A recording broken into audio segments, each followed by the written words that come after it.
Auditeurs, auditrices qui nous écoutent à travers le monde, pour le Vente d'Espoir, votre étude maintenant arrive chez vous. Si vous avez déjà abonné à ma chaîne YouTube, partagez, faites des commentaires, like.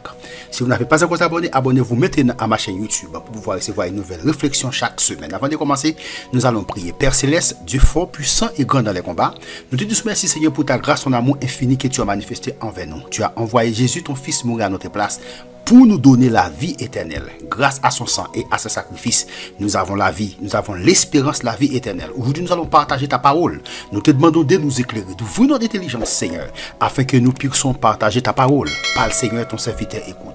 Nous te prions non en vertu de mérite, mais au nom de Jésus, ton Fils qui vit au siècle des siècles. Amen. Si vous avez déjà abonné à ma chaîne YouTube, partagez, faites des commentaires, like. Si vous n'avez pas encore abonné, abonnez-vous maintenant à ma chaîne YouTube pour pouvoir recevoir une nouvelle réflexion, une nouvelle étude chaque semaine. Nous sommes en train d'étudier maintenant 12 clés pour des prières exaucées. Être persévérant. Donc ça c'est la clé numéro 8. Être persévérant. Donc ça c'est la clé numéro 8. Être persévérant. Qu'est-ce que ça veut dire, le mot persévérant? Persévérant, n'est-ce pas, c'est un adjectif. C'est lui qui persévère, ou bien c'est lui qui a de la persévérance. Ok, c'est ça. C'est lui qui a de la persévérance. C'est quoi? Une personne persévérante. Ok, qui fait preuve de persévérance. Ok, c'est lui qui persévère. C'est lui qui manifeste, n'est-ce pas, de façon continue. C'est lui qui manifeste de façon continue la persévérance. C'est lui qui manifeste de façon continue la persévérance. La 8e clé, être persévérant. À titre d'exemple, c'est lui qui manifeste de façon continue la persévérance. La 8e clé, être persévérant. À titre d'exemple, si votre enfant ne vous demandait qu'une seule fois de lui acheter une bicyclette pour ensuite oublier sa demande et pour ne plus en reparler, comment pourriez-vous juger de la profondeur de son désir? Comment pourriez-vous juger de la profondeur de son désir? Comment pourriez-vous le savoir si vous la lui donniez tout de suite? Dis-moi, comment pourriez-vous le savoir si vous la lui donniez tout de suite? Dès sa première demande. Il en est de même des demandes que nous faisons à notre Père Céleste. Avant qu'il intervienne surnaturellement, il veut connaître la profondeur, respectons et l'adorons. En d'autres termes, Dieu se sert de nos besoins ou de nos désirs comme un outil. Ok? Dieu se sert de nos besoins ou de nos désirs comme un outil qui nous aide à nous rapprocher spirituellement de lui, en calquant nos objectifs sur sa volonté, sur ce qu'il y a réellement de meilleur pour nous et pour les autres personnes qui peuvent y être impliquées. Si nous lui demandons distraitement quelque chose, pour aussitôt l'oublier, quelle est sa valeur? Il lui semblerait que nous ne sommes pas vraiment intéressés par ce que nous lui demandons. Nos désirs pourraient être spirituels. Ils pourraient constamment changer. Nous ne ressentirions pas un profond sentiment de reconnaissance et d'adoration envers lui, même s'il répondait à nos prières superficiellement. Peut-être connaissez-vous la parabole de Jésus au sujet du juge inique. Luc 18, versets 1 à 8. Nous allons lire ensemble Luc 18, versets 1 à 8. Luc 18, versets 1 à 8. Jésus leur adressa une parabole pour montrer qu'il faut toujours prier et ne point se relâcher. Il y avait dans une ville un juge qui ne craignait point Dieu et qui n'avait d'égard pour personne. Il y avait aussi dans il y avait aussi dans cette ville une veuve qui venait lui dire, faites-moi justice de ma partie adverse. Pendant longtemps, il refusa, mais ensuite, il dit en lui-même, quoique je ne crée point Dieu et que je n'ai d'égard pour personne, néanmoins, parce que cette veuve m'importune, je lui ferai justice, afin qu'elle ne vienne pas sans cesse me rompre la tête. Entendez ce que dit le juge inique. Et Dieu ne fera-t-il pas justice à ses élus qui crient à lui jour et nuit? Et tardera-t-il à leur égard? Verset 8. Je vous le dis, il leur fera promptement justice. Mais quand le Fils de l'homme viendra, trouvera-t-il la foi sur la terre? Cette parabole explique, n'est-ce pas, une veuve. Une veuve, n'est-ce pas, qui avait soif de la justice. Une veuve qui avait soif de la justice. Cette veuve, n'est-ce pas, était persévérante. Cette veuve était persévérante. À cause de sa persévérance, n'est-ce pas? Cette veuve était persévérante. À cause de sa persévérance, n'est-ce pas? Le juge lui a fait de la justice. À cause de sa persévérance, n'est-ce pas? Le juge lui a fait de la justice. C'est l'histoire d'une veuve qui insistait et insistait auprès d'un juge. Il insistait auprès d'un juge inique. Tant et si bien qu'il finit par dire, néanmoins, parce que cette veuve m'importune, parce que cette veuve, n'est-ce pas, me tourmente, je lui ferai justice. Parce que cette veuve m'importune, me tourmente, je lui ferai justice. Afin qu'elle n'ait pas. Pourquoi? Je vais, n'est-ce pas, je vais lui donner justice. Pourquoi? Afin qu'elle ne vienne sans cesse me casser la tête.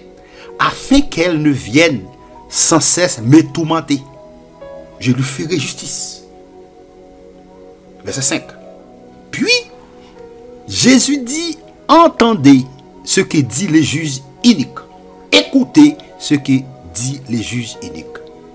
Et Dieu ne fera-t-il pas justice à ses élus?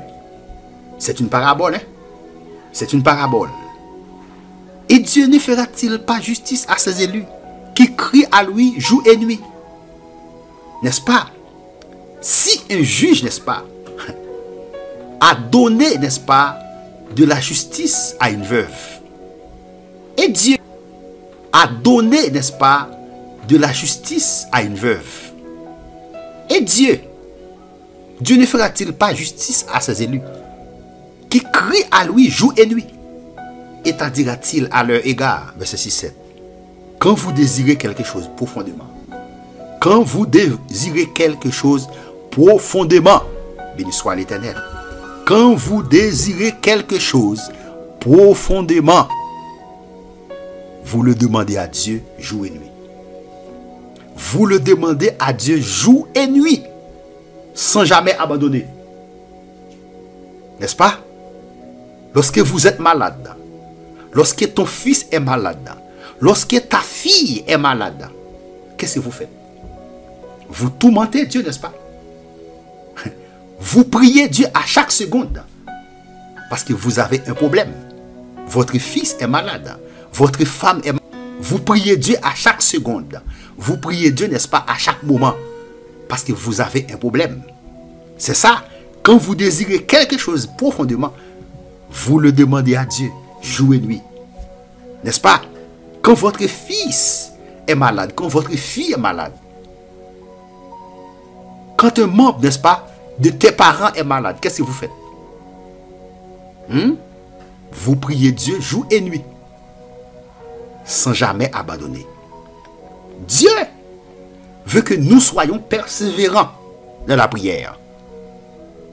Il veut que nous marchions avec lui, que nous parlions avec lui et que nous nous entretienions avec lui constamment, jour après jour, au cours de cette vie et pour l'éternité. L'apôtre Paul nous dit de prier sans cesse. 1 Thessaloniciens 5, verset 17. Priez à prier. Vous êtes au travail, commencez à prier. Vous êtes au jardin, commencez à prier. Vous êtes à l'école, commencez à prier. Vous êtes, n'est-ce pas, dans une voiture, n'est-ce pas, commencez à prier. Priez sans cesse. Priez sans cesse, n'est-ce pas? Vous priez, n'est-ce pas, à chaque moment, à chaque seconde. Vous priez, vous fermez vos yeux et vous commencez à prier. Quand je fréquentais celle qui allait devenir l'épouse, je ne passais tout simplement un peu de temps avec elle. Nous parlions face à face et au téléphone. Je réfléchissais et je priais ardemment à ce sujet avant que nous nous mariâmes. La vraie église est représentée comme la fiancée du Christ. L'église est la fiancée du Christ. Elle est l'épouse du Christ. Nous sommes comme la fiancée du Christ. L'église est la fiancée du Christ. Elle est l'épouse du Christ. Nous avons besoin de passer beaucoup de temps avec Christ. Nous avons besoin de passer beaucoup de temps avec lui. Afin, n'est-ce pas, de le connaître profondément. Alléluia. Souvenez-vous que nous nous préparons, n'est-ce pas, que nous nous préparons à vivre pour l'éternité. Yes. Nous avons besoin de développer des vrais rapports avec Christ. Plus que toute autre chose, nous avons besoin, n'est-ce pas, nous avons besoin, n'est-ce pas, de développer des vrais rapports avec Dieu. Aussi, apprenez, n'est-ce pas, à prier régulièrement pour le connaître beaucoup plus. Il est le seul en qui nous avons la vie, le mouvement et l'être. Béni soit l'Éternel. Acte 17, verset 28. Selon les Écritures, Jésus se levait souvent tôt le matin. Jésus, n'est-ce pas, qui est Dieu? Il se levait souvent tôt le matin pour passer, n'est-ce pas, des longs moments interrompus en prière avec son Père. Lisons ensemble Marc 1, verset 35. Marc, l'évangile, selon Marc 1, verset 37. Verset 35. Marc, l'évangile selon Marc 1, verset 35. Nous lisons ensemble. Vers le matin, pendant qu'il faisait encore très sombre, il se leva et sortit pour aller dans un lieu où il pria. Donc Jésus, n'est-ce pas, avait un moment, n'est-ce pas, un temps pour prier. Il a mis, n'est-ce pas, un temps pour prier. Il a mis, n'est-ce pas, un temps pour prier le Père, pour prier son Père. Il a mis un temps. Si Jésus, n'est-ce pas, si Jésus a mis un temps pour prier, et vous? Et vous? Jésus avait mis un temps pour prier. Et vous? Le prophète Daniel, rappelez-vous, fut l'un des plus puissants dirigeants du grand empire de son époque, l'empire babylonien. Cependant, 3 fois par jour, il consacrait du temps à prier Dieu. Daniel, 3 fois par jour, il consacrait du temps à prier Dieu, à genouiller. Waouh. Daniel 6, verset 10. Disons ensemble. Daniel 6, verset 10. Oui, le prophète Daniel. Daniel 6, verset 10. Waouh. Le prophète Daniel. Lorsque Daniel sut que le décret était écrit, il se retira dans sa maison où les fenêtres de la chambre supérieure étaient ouvertes dans la direction de Jérusalem, et 3 fois le jour, il se mettait à genoux, il priait et il louait son Dieu, comme il le faisait auparavant. 3 fois le jour, matin, midi, soir. 3 fois le jour, il se mettait à genoux.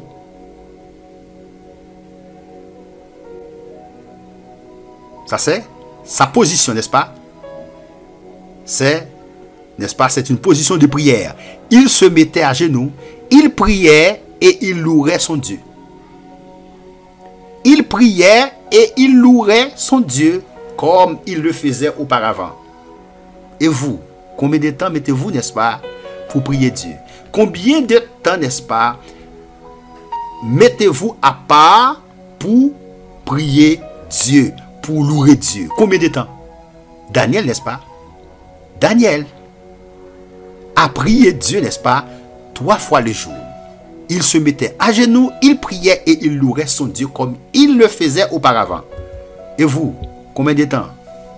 Combien de temps, n'est-ce pas, mettez-vous à part pour prier Dieu? Répondez maintenant dans les commentaires. Répondez maintenant dans les commentaires. Répondez maintenant dans les commentaires. Dans les commentaires.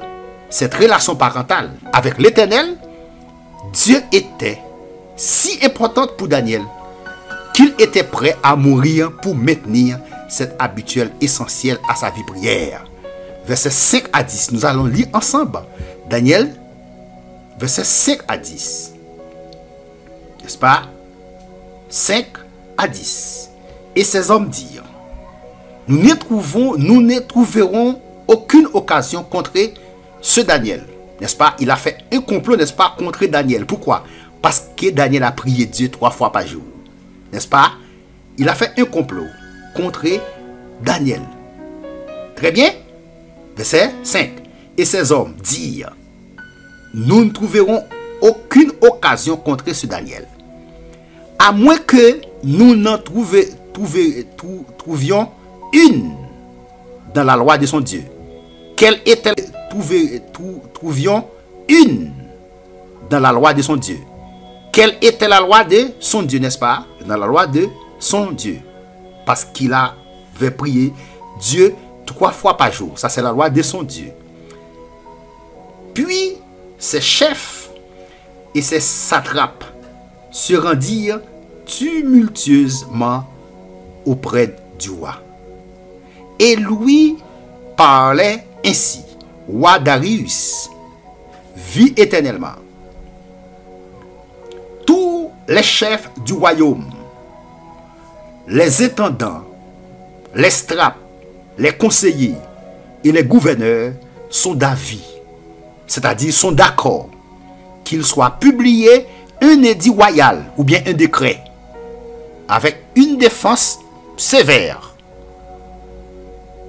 portant, n'est-ce pas, portant que quiconque dans l'espace des 30 jours adressera des prières à quelque dieu ou à quelque homme, excepté à toi, ô roi, sera jeté dans la fosse au lion. Voilà, n'est-ce pas? Voilà le complot. Maintenant, ô roi, confirme la défense et écrit le décret afin qu'il soit irrévocable selon la loi des Mèdes et des Perses qui est immuable. Là-dessus, le roi Darius écrivit le décret et la défense. Verset 10. Lorsque Daniel sut que le décret était écrit. Il se retira dans sa maison. 3 fois le jour, il se mettait à genoux. Il priait et il louait Dieu, comme il le faisait auparavant. Daniel, n'est-ce pas? Daniel avait continué, n'est-ce pas, à louer Dieu. Il avait continué, n'est-ce pas, à adorer Dieu, comme il le faisait auparavant. Waouh! Waouh, waouh, waouh, waouh, waouh. Waouh.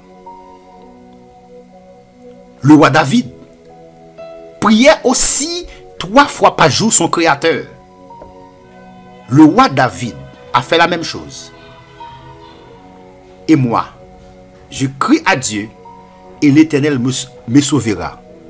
Le soir, le matin et le midi, je soupire et je gémis. Et il entendra ma voix. Psaume 55, verset, la parole, n'est-ce pas, de David. Aussi, priez régulièrement. Consacrez du temps à communiquer avec Jésus-Christ et avec votre Père Céleste. Ne vous arrêtez jamais. Oui, jamais de prier. Car plus vous marcherez dans cette voie, plus votre vie dépendra de ce contact. Que Dieu vous bénisse, que Dieu vous garde, que Dieu vous protège. C'était votre serviteur qui était en train de partager avec vous la parole de Dieu. Si vous avez aimé cette vidéo, cliquez sur j'aime pour soutenir la chaîne. Je vous dis merci. À très bientôt pour une prochaine vidéo.